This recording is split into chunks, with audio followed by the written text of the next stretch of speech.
ശശികല നായർ രചിച്ച മനപ്പെയ്ത്ത് കവിതാ സമാഹാരം പ്രകാശനം ചെയ്തു. അടൂർ മിത്രപുരം കസ്തൂർബ ഗാന്ധി ഭവനിൽ സ്പീഡ് കാർട്ടൂണിസ്റ്റ് ഡോക്ടർ ജിതേഷ് ടിക്ക് പുസ്തകം നൽകി ഡെപ്യൂട്ടി സ്പീക്കർ ചിറ്റയം ഗോപകുമാർ പ്രകാശനം നിർവഹിച്ചു. ഇതോടനുബന്ധിച്ച് ആദരവും നടത്തി. അടൂർ മിത്രപുരം കസ്തൂർബ ഗാന്ധി ഭവനിലാണ് ശശികല നായരുടെ മനപ്പെയ്ത്ത് കവിതാ സമാഹാരത്തിന്റെ പ്രകാശനം നടന്നത്. Deputy speaker Chittayam Gopakumar speed cartoonist doctor Jithesh ടിക്ക് പുസ്തകം നൽകി പ്രകാശനം നിർവഹിച്ചു.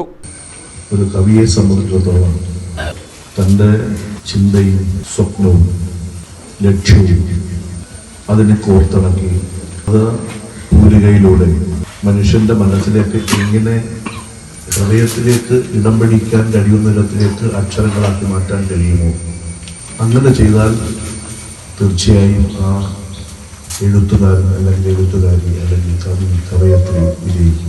PS അമൽരാജ് അധ്യക്ഷത വഹിച്ചു. ഡോക്ടർ പഴകുളം സുഭാഷ് പുസ്തക ആസ്വാദനം നടത്തി.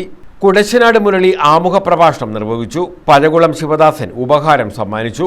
ജയാബി Thangamam, Badri Punalur, Rekha സ്നേഹപ്പച്ച, Adoor Ramakrishnan, Satheesh Kumar, Sarunkumar, Pandalam R Rajendran, P Somanpillai, G Rajendran തുടങ്ങിയവർ പങ്കെടുത്തു. Doctor Jithesh G, doctor Pazhakulam Subhash, Jayabi Thangamam, Adoor Ramakrishnan, Badari Punalur, Rekha Snehappacha എന്നിവരെ ചടങ്ങിൽ ആദരിച്ചു. News bureau, Adoor.